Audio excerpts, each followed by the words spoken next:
آج اگر ذرا سی تیز گرمی ہو جائے ہم شدت گرمی سے تڑپنے لگ جاتے ہیں۔ اللہ اللہ، اگر ہم کو اے سی کولر وغیرہ کی ہوا نہ ملے تو ہم سے گرمی برداشت نہ ہو پاتی۔ اے نبی کے پیارے غلاموں، ذرا آپ غور تو کرنا، میدان محشر میں آپ اس گرمی سے کیسے بچ سکو گے؟ میدان محشر کی گرمی کو کیسے برداشت کرو گے؟ آج جب دنیا کی گرمی ہم سے برداشت نہ ہو پاتی ہے تو پھر ہم میدان محشر کی اس سختی کو کیسے برداشت کر سکیں گے؟ اللہ اللہ، آج تو آسمان کا سورج کروڑوں میل دوری پر ہے جب اس کی اتنی زیادہ گرمی ہے، مگر علماء فرماتے ہیں حدیث پاک کی روشنی میں میدان محشر میں آسمان کا سورج سوا نیزے پر ہوگا۔ اللہ اللہ، انسان کا بھیجا شدت گرمی سے کھول رہا ہوگا۔ عزیزان ملت اسلامیہ، انسان کو بچنے کے لیے سورج کی گرمی سے کوئی سایہ نہ ہوگا۔ میرے آقا ارشاد فرماتے ہیں میدان محشر میں اگر کوئی سایہ ہوگا تو وہ اللہ تعالیٰ کے عرش اعظم کا سایہ ہوگا۔ نبی پاک علیہ السلام کے صحابہ عرض کرتے آقا ماوا ملجا یا رسول اللہ، ذرا یہ تو بتائیں اللہ تبارک و تعالی میدان محشر میں اپنے عرش اعظم کا سایہ کس کو عطا فرمائے گا؟ ایک پیغام یہاں سے آپ لے کر کے جائیں، اصلاح معاشرہ بھی ہے۔ الحمدللہ ہمارے جناب غفران بھائی صاحب، ان کے تمام بھائیوں نے مل کر کے ان کے والد محترم کی محبت سے، ان کی محنت سے یہ پروگرام سجا ہے۔ ماشاءاللہ یہاں پر جب آپ آئے ہیں تو پیغام لے کر کے جائیں۔ آج آپ غور و فکر کیجئے، ہم گرمی برداشت نہیں کر پاتے تو پھر میدان محشر کی سختیوں کو ہم کیسے برداشت کر سکیں گے؟ نبی پاک علیہ السلام کے صحابہ نے عرض کی، آپ ادھر دیکھیے، میری طرف توجہ کیجئے، اے میرے آقا ماوا ملجا یا رسول اللہ، میدان محشر کی گرمی جب ہم کو ستائے گی، اللہ کے عرش اعظم کے سوا کوئی سایہ نہ ہوگا تو خالق کائنات اپنے عرش اعظم کا سایہ کس کو عطا فرمائے گا؟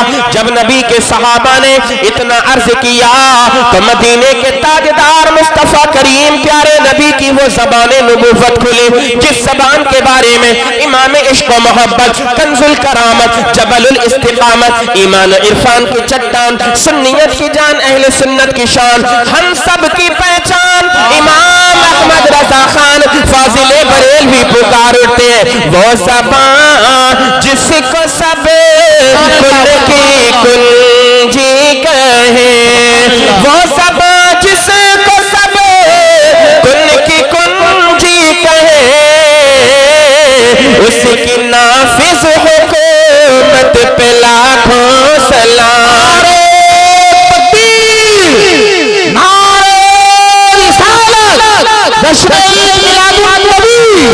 مسلک اعلیٰ حضرت، مسلک اعلیٰ حضرت علماء اہل سنت، مفتی آفتاب عالم صاحب قبلہ، علامہ افتخار حسین رضوی صاحب قبلہ، نعرہ تکبیر، نعرہ رسالت، زندہ باد زندہ باد۔ ماشاءاللہ غفران بھائی نے کہا حضرت اصلاح معاشرہ پر آپ کو ضرور گفتگو کرنی ہے۔ ایک بات میری آپ کے انشاءاللہ دل پر نوٹ ہو جائے گی اگر آپ نے توجہ کے ساتھ سنا میری گفتگو کو۔ یہاں سے ایک پیغام لے کر کے جائیں گے اور یقین جانیے میرا ایمان کہتا ہے، حضرت کی موجودگی میں بڑی ذمہ داری کے ساتھ میں بول دینا چاہتا ہوں، اگر ہم میں سے ایک نے بھی عمل کر لیا تو پھر انشاءاللہ یہ پروگرام اللہ کی بارگاہ میں مقبول ہو جائے گا، ہماری محنتیں اللہ کی بارگاہ میں قبول ہو جائیں گی۔ تو سنو جب نبی کے صحابہ نے اتنا عرض کیا آقا ماوا ملجا یا رسول اللہ صلی اللہ تعالی علیہ وسلم، ہمارے ماں باپ آپ پر قربان ہو جائیں، یا رسول اللہ خالق کائنات عرش اعظم کا سایہ اپنے کس خوش نصیب بندے کو عطا فرمائے گا؟ تب میرے آقا پیارے نبی ارشاد فرمانے لگے، اے میرے صحابہ سنو، جب باپ بیٹے سے بھاگ رہا ہوگا، بیٹا باپ سے بھاگ رہا ہوگا، ماں بیٹی سے جدا ہو رہی ہوگی، بیٹی ماں سے جدا ہو رہی ہوگی، ایسے عالم میں اللہ تبارک و تعالی اپنے عرش اعظم کا سایہ تین طرح کے لوگوں کو عطا فرمائے گا۔ سبحان اللہ، میرے نبی کی بارگاہ میں عرض کی آقا وہ تین کون لوگ ہیں جن کو خالق کائنات اپنے